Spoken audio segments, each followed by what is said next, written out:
शुरुआती सर्कल तो है नहीं, तो फिर मैं हाथ से बनाता हूँ। Have to bear with me, क्योंकि पता नहीं कैसा सर्कल बनेगा। अब मान लो ये सर्कल है, ऐसा कुछ अजीब सा बनाया है, थोड़ा सा और सुधार सकते हैं। तो ऐसा मान लिया कि ये सर्कल है, ठीक है, मान सकते हो इसे सर्कल जैसा कुछ। यस सर, ठीक है। ठीक है, तो ये एक ऐसी लाइन जा रही है, ये एक ऐसी लाइन जा रही है। ये है क्या बेसिकली, ये कुछ वैसा ही है जैसा आपने ज्योग्राफी में या सोशल साइंस में बचपन में पढ़ा होगा। लैटिट्यूड। हाँ, लॉन्गिट्यूड लैटिट्यूड पढ़ाते हैं ना, कुछ उसी टाइप का मान, उसी टाइप का मिलता जुलता है, ठीक है, उसी टाइप का ये कुछ मिलता जुलता है। तो ये बेसिकली सर्कल तो हम 2 पेज पे बना रहे हैं, है क्या, एक स्फीयर है, जो बॉल होती है ना, क्रिकेट बॉल, उस साइड को कुछ मानो ऐसा है। अब यहाँ पर एक पॉइंट मान लिया एन, तो ये क्या है, नॉर्थ पोल। एन का मतलब क्या हो गया, नॉर्थ पोल, ये क्या हो गया, साउथ पोल, ठीक है। पढ़ा है ना सबने ऐसा? Yes sir. अब अगर ध्यान हो आपको, यहाँ से बहुत सारी लाइन आती हैं और इक्वेटर को ऐसे परपेंडिकुलरली कट करती है। यहाँ से बहुत सारी लाइन आएंगी नॉर्थ पोल से साउथ पोल जाने के लिए, और इक्वेटर को ऐसे 90 डिग्री पर वो कट करेंगे। ये उनकी प्रॉपर्टी होती सर सारी लाइंस 90 डिग्री पे ही कट करती हैं। हाँ, सारे लाइन जो है इक्वेटर को 90 डिग्री पर ही कट करेंगे। ये आपका ए हो गया, ये हो गया आपका बी, ठीक है, ऐसे, ठीक है। एक पॉइंट ए मान लिया, एक पॉइंट बी मान लिया, ठीक है। तो अभी पहले स्फेरिकल ज्योमेट्री क्या है उसके बारे में एक दो पॉइंट्स लिख लिए कि in spherical geometry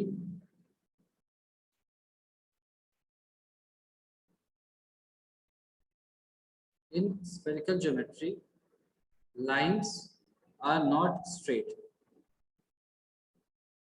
Lines are not straight.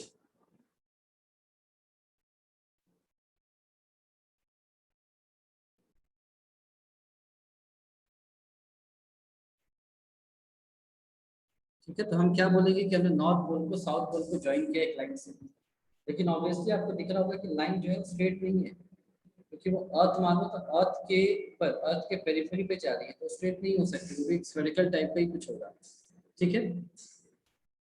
yes, और क्या हो सकता है, तो लाइंस क्या होती है, they are parts of great circles. वो बहुत बड़े सर्कल्स के पार्ट होते हैं। जो लाइंस हैं स्फेरिकल ज्योमेट्री में बेसिकली क्या होते हैं, बड़े सर्कल्स के पार्ट होते हैं, ठीक है। मतलब क्या होगा कि जैसे मान लो नॉर्थ पोल है, ये साउथ पोल है, तो एक लाइन ऐसे आएगी ऐसे करके, ये नॉर्थ पोल हो गया, ये पॉइंट, ये साउथ पोल हो गया, है ना। ये एक तरह से सर्कल है, ये आगे वाला है और ये पीछे वाला, तो इसको थोड़ा ढंग से बना दिया।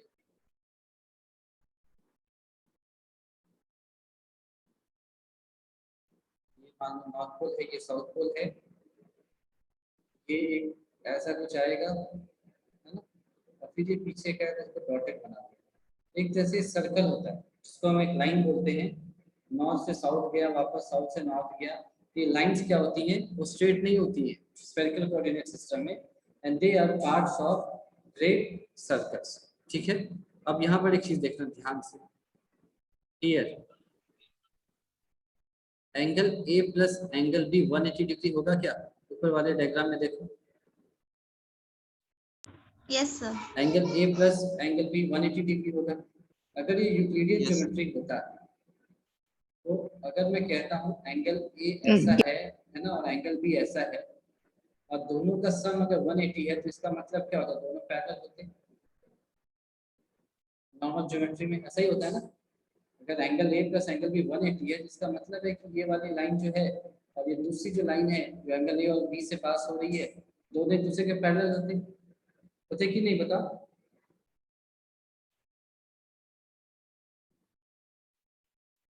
हेलो, आवाज आ रही है क्या मेरी? Yes sir. है ना। Yes sir. तो नॉर्मल ज्योमेट्री में तो ऐसा ही होता है ना कि ए एन वन पैरेलल होता है बी एन टू के, होता कि नहीं? तो इसको यहाँ पर ऐसे लिखोगे, here angle A plus angle B is equal to 180 degree. अगर ऐसा है तो, इफ सो, है ना, अगर ऐसा है तो इफ सो देन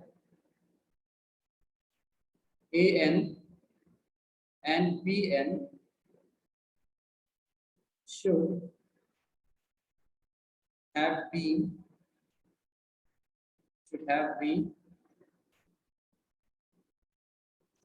पैरेलल, है ना। अगर ऐसा है तो क्या होना चाहिए, दोनों को पैरेलल होना चाहिए था, should have been parallel and non intersecting.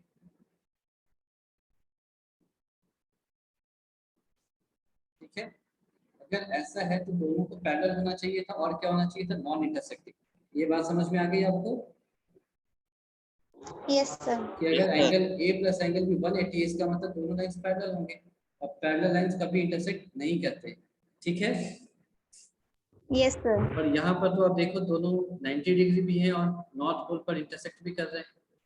ठीक है, इसको 2 बार मैंने एन लिख लिया है, इसको हटा देता हूँ, है ना। नॉर्थ पोल यानी पॉइंट एन पर दोनों इंटरसेक्ट भी कर रहे हैं, उसी को फिर से लिख रहा हूँ। ठीक है, बट हियर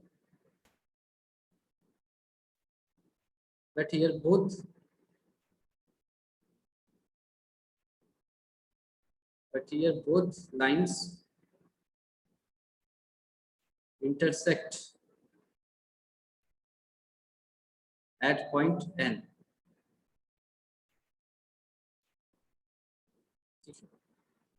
इसको ऐसे लिख दिया north pole.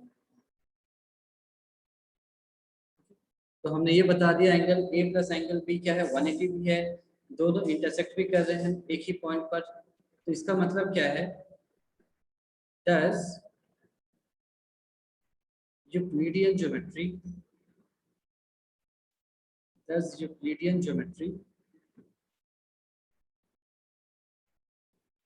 is valid only for the figures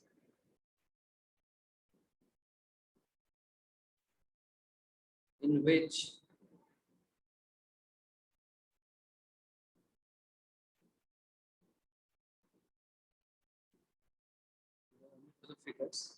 in the plane, है ना। यानी कि जब हम एक प्लेन की बात कर रहे हैं, ऐसा कुछ कर रहे हैं, प्लेन क्या हो गया, आपकी कॉपी एक प्लेन हो गई, है ना। या फिर आप जहाँ पर बैठे हो अभी रूम में, उस रूम का सरफेस एक प्लेन हो गया, इस तरह से। तो यहाँ पर दो लाइंस पैरेलल होंगे तो ये एंगल प्लस ये एंगल 180 होगा। समझ रहे हो, है ना। अगर Yes, आपने क्या किया है, प्लेन ही आपने कॉपी पर, मान लो ये तुम्हारी कॉपी है, ये तुम्हारी नोटबुक है, यहाँ पर आपने एक लाइन ऐसे बना दिया, एक लाइन ऐसे बना दिया है, पैरेलल बना दिया है, तो ये वाला एंगल प्लस ये वाला एंगल 180 होगा। ठीक है, प्लेन पर। लेकिन अगर प्लेन नहीं है तो वहां पर ऐसा हो, ये कोई जरूरी बात नहीं है। ये समझ में आ गया?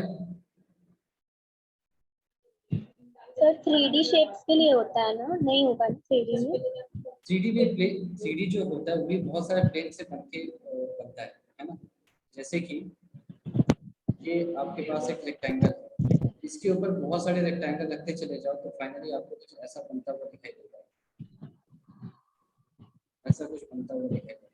इसका मतलब क्या, इस प्लेन के ऊपर, क्यूबॉइड बन जाता हाँ, तो एक प्लेन के ऊपर और प्लेन रखते चले जाओ, आप मान सकते हो ना कि एक प्लेन के ऊपर, जैसे आपका कमरा है, आप अपने कमरे में बैठे हो, मान लो फ्लोर आपको दिखाई दे रहा है और जो सीलिंग है वो भी दिखाई दे रही है। तो जो फ्लोर है, ऐसे बहुत सारे फ्लोर एक दूसरे के ऊपर रख दिए जाएं तो आपकी सीलिंग तक वो पहुंच जाएगा? बताओ। है। Yes sir. आप इसको ऐसे इमेजिन करो कि आपका जो फ्लोर है, रूम का फ्लोर जहां पर आप बैठे हो, उस पर आपने कारपेट बिछाया, पूरे फ्लोर को कवर करके रेक्टेंगुलर कारपेट बिछाया, उसके बाद उसके ऊपर एक और रेक्टेंगुलर कारपेट बिछाया, फिर और बिछाया, ऐसे करते चले जाओ तो बहुत सारे कारपेट अगर आप बिछा दोगे तो वो आपको सीलिंग तक लेके चले जाएंगे क्या? समझ में है क्या बोला जा रहा है? मतलब ढेर सारे प्लेन फिगर्स को एक हाँ साथ जोड़ देंगे तो वो हाँ, फिर वो आपका 3D हो क्यूबॉइड जाता बन है। जाए। वो आपका क्यूबॉइड बन जाएगा। उसका सबसे अच्छा एग्जांपल आपके नोटबुक है, उसमें बहुत सारे पेजेस है, हर पेज एक रेक्टेंगुलर प्लेन को रिप्रेजेंट करता है। तो बहुत सारे पेजेस को अगर एक साथ क्लब कर दिया जाए तो वो एक क्यूबॉइड की तरह बन जाता है। आपकी जो कॉपी है, जो नोटबुक है, वो क्यूबॉइड की तरह दिखती है ना दूर से, पर वो एक सिंगल प्लेन से बनी हुई है, सिंगल रेक्टेंगुलर पेज से यानी कि प्लेन से बनी हुई है। ये बात समझ में आ गई? बताओ भाई। Yes sir. है ना कि आपकी जो कॉपी है, जो नोटबुक है, वो एक रेक्टेंगुलर पेज से बनी हुई है। ऐसे कई सारे पेजेस को मिला दिया जाए तो आपका एक कॉपी बन जाएगा, और उसका शेप रेक्टेंगुलर नहीं है, उसका शेप क्यूबॉइड है। तो वहां पर तो बिल्कुल यूक्लिड की ज्योमेट्री काम करेगी, क्योंकि वो सेम तरह के प्लेन से बना हुआ है। मतलब जो आपका एक पेज है वो तो प्लेन है, यूक्लिड ज्योमेट्री को फॉलो करता है। तो उस तरह के कई सारे प्लेन को मिला दोगे तो भी जो नया डायग्राम बनेगा, जो नया फिगर बनेगा, वो भी यूक्लिड ज्योमेट्री को फॉलो करेगा। समझ में आ गया ये? क्या दिक्कत है बताओ? नो सर, कोई दिक्कत नहीं है। ठीक है, तो यहाँ पर वही लिखा हमने, thus Euclidean geometry is valid only for the figures in plane. ठीक है, आगे लिखा ऑन कर्व्ड सरफेस, है ना, ऑन कर्व्ड surfaces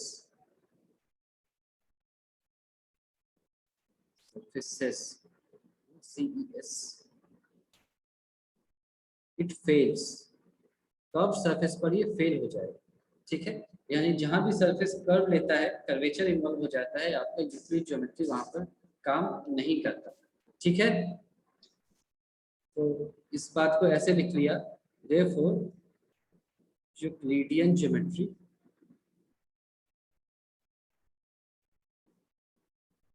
जो आपकी यूक्लिडियन ज्योमेट्री है वो कहां पर जाएगी? प्लेन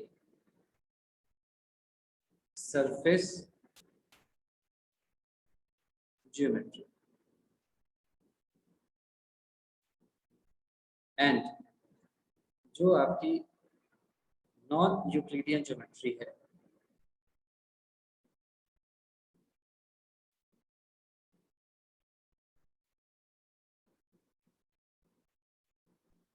वो क्या होगी? Curved surface geometry.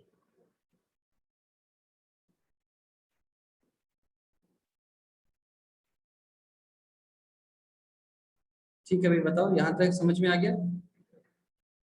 Yes sir. ठीक है, यूक्लिडियन ज्योमेट्री कहाँ पर वैलिड है? प्लेन सरफेस ज्योमेट्री पर। और अगर सरफेस प्लेन नहीं रहे यानी कर्व ले ले, है ना, तो आपका जैसे आपकी क्रिकेट बॉल है, जिससे आप क्रिकेट खेलते हो, वो प्लेन नहीं है, वो कर्व्ड है, स्फेरिकल है, तो वहां पर क्या आ जाएगा? नॉन यूक्लिडियन ज्योमेट्री आ जाएगा। ये समझ में आ गया क्या अच्छे से सभी को? Yes sir. है ना, तो अगर ये आ गया तो फिर हम एक्सरसाइज 5.2 करते हैं।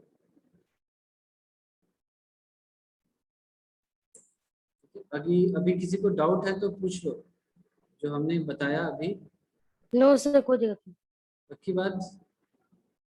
Yes sir. चलो वेरी गुड, फिर तो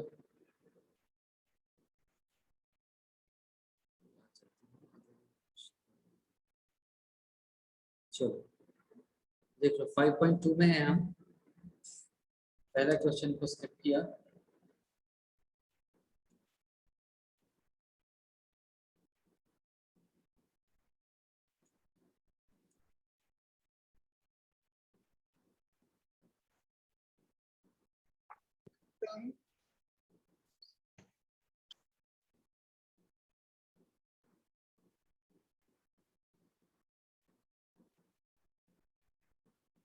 सॉल्यूशन क्या कहता है देखो, how would you rewrite Euclid's fifth postulate so that it would be easier to understand. ये वही बात कह रहा है, यूक्लिड फिफ्थ पोस्टुलेट को हम कैसे लिख सकते हैं कि वो समझने में ज्यादा आसान हो जाए। ठीक है, आपको याद हो हमने कल या परसों पढ़ा था कि फिफ्थ पोस्टुलेट क्या है कि दो लाइंस पर एक लाइन गिरती है, इंटरनल एंगल जो है सेम साइड पर, अगर उनका सम लेस देन 180 है तो उसी साइड पर लाइंस को एक्सटेंड करने पर मीट करेंगे। ऐसा कुछ पढ़ा था, याद है आपको? ये सर कल पढ़े थे। है ना, तो अगर ये कह रहा है कि उसी चीज को आप सिंपल वर्ड्स में कैसे बता सकते हैं, तो सिंपल वर्ड्स में हम कैसे बता सकते हैं कि ये जो 180 डिग्री से कम है, जब 180 से ज्यादा है वो एक तरफ एक्सटेंड करने पर मीट करेगा। ऐसा बोलने की बजाय अगर मैं सीधे ये बोल दूं कि दो लाइंस पर अगर एक लाइन फॉल करती है और sum of interior angle same side में अगर इक्वल टू 180 है तो दोनों लाइंस जो है हमेशा पैरेलल होंगे। ऐसा बोल दूं तो कोई दिक्कत है? नहीं। है ना? मैं अगर एंगल को ग्रेटर देन या लेस देन 180 की बजाय सिंपल 180 रख के छोड़ दूं तो वो पैरेलल हो जाएंगे, फिर हमारे को कोई टेंशन नहीं Yes, sir. रहेगी बार बार बताने की, है ना? तो सिंपल वर्ड्स में ऐसे ही लिखेंगे। तो लिख लिया Euclid's fifth postulate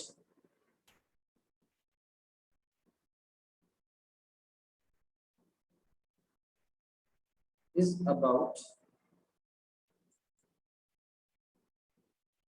about parallel lines. Euclid's fifth postulate is about parallel lines. ठीक है, इसके आगे लिखा parallel lines are lines which never intersect each other. ठीक है, हमें पता है पैरेलल लाइंस कभी भी एक दूसरे को इंटरसेक्ट नहीं करेंगे। एंड दूसरी प्रॉपर्टी क्या होती है पैरेलल लाइंस की कि उनके बीच का परपेंडिकुलर डिस्टेंस हमेशा कांस्टेंट रहता है। ठीक है, इक्वल होता है। लिख लिया and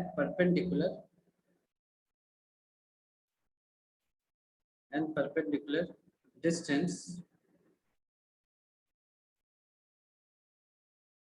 between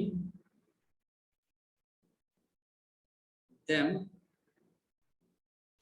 is always constant. ठीक है, तो हमने बता दिया कि भाई पैरेलल लाइंस क्या होती है। यहां तक समझ में आया? तो यहां पर ऐसे लिख दिया मैंने कि in simple words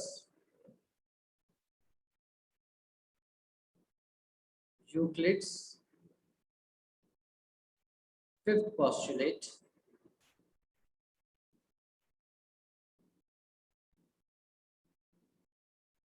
can be expressed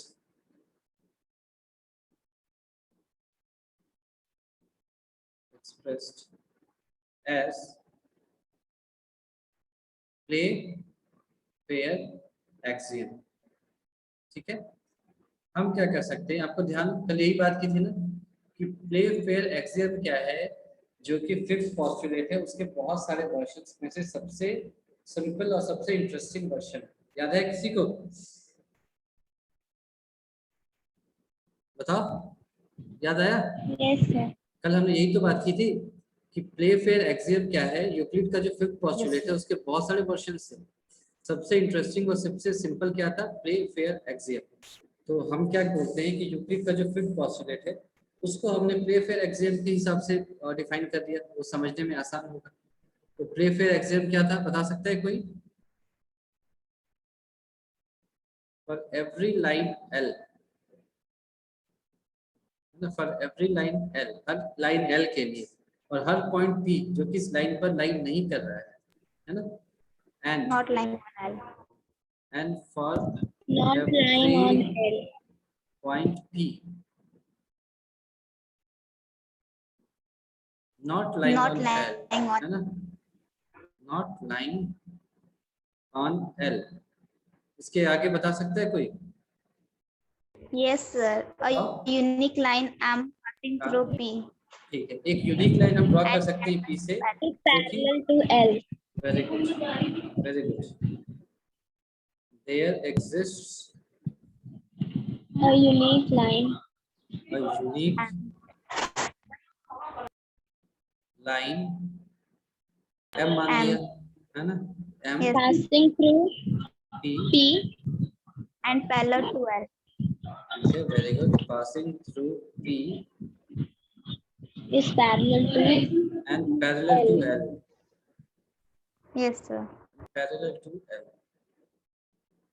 तो याद हो तो कल हमने यही पढ़ा था कि यूक्लिड का जो फिफ्थ पॉस्टुलेट है उसके कई सारे वर्जन्स हैं। जो सबसे आसान वाला है या जो सबसे इंटरेस्टिंग है उसका नाम है play fair axiom, John play जो थे उनके नाम पर। ठीक है, तो हमने वही लिख दिया।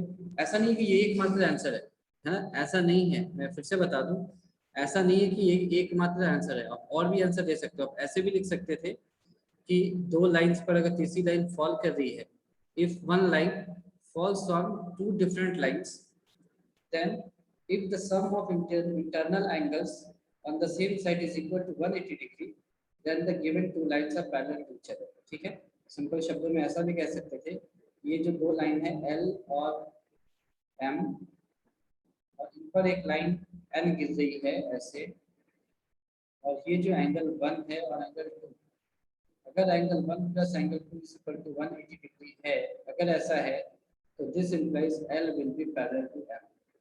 ये भी एक तरीका है इसको आंसर करने का, ये भी सही है। ठीक है, समझ में आया? आप कुछ भी कर सकते हो, यस सर। है ना? ऐसा कुछ भी नहीं है कि यही एक आंसर होगा, ये भी एक आंसर है। जैसा आपको सही लगे आपने कर दिया। ठीक है, समझ में आ गई बात? Yes sir. चलो, इसमें कोई डाउट थोड़ी था। No sir. चलो ठीक है, तो फिर लास्ट क्वेश्चन इसका देख लेते हैं।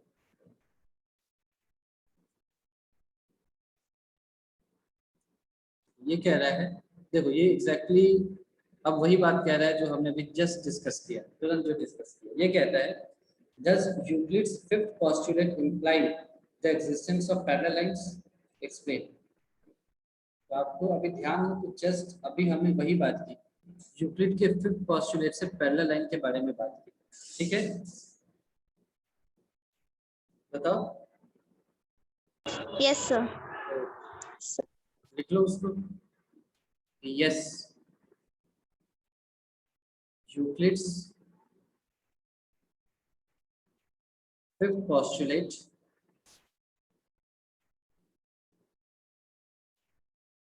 Euclid's fifth postulate does imply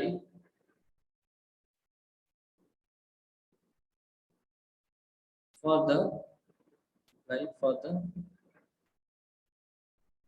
existence of parallel lines, existence of parallel lines। ठीक है, ये लिख दिया आपने। अब वो कह रहा है एक्सप्लेन करो कैसे। If a line falls on Two straight line. two straight lines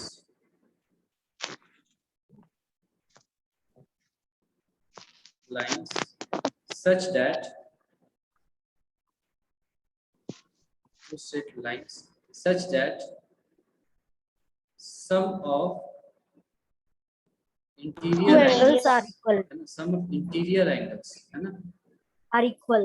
On one side. Interior angles equal नहीं होंगे, मतलब हो भी सकते नहीं भी हो सकते। Interior angles on the same side, sum of interior angles on the same side Is equal right to two right angles 180 degree. हाँ, एक ही बात है, टू राइट एंगल्स या 180 degree. then the two lines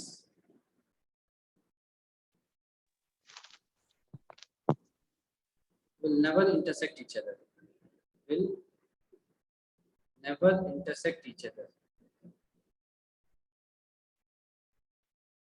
ठीक है, अगर लेस देन 180 है तो इंटरसेक्ट करेंगे, अगर लेस देन 180 है तो इंटरसेक्ट करेंगे। याद है, ऐसे ही पढ़ा था ना हमने। yes sir. अगर इक्वल टू है तो कभी इंटरसेक्ट नहीं करेंगे, तो उसको लिख लिया never intersect each other, bracket में लिख लिया that is they are parallel to each other.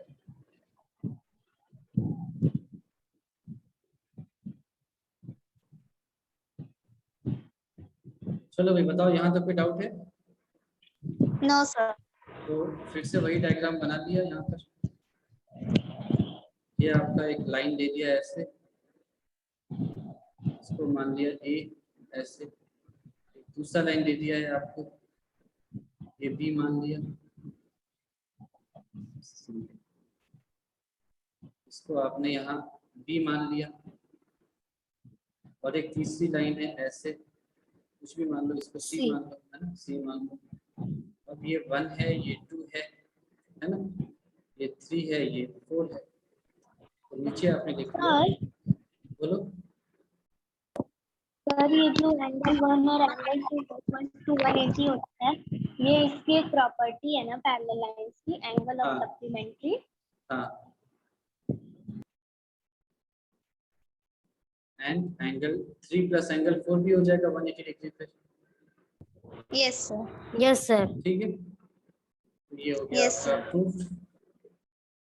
तो आप देख सकते हो कि दोनों ही जो क्वेश्चन थे इस एक्सरसाइज के, एक तरह से उन दोनों का सॉल्यूशन एक ही था। ठीक है, दोनों ही क्वेश्चन का सॉल्यूशन एक ही था। तो बताओ, आपको अच्छे से समझ में आ गया ये? Yes, sir. समझ में आ गया।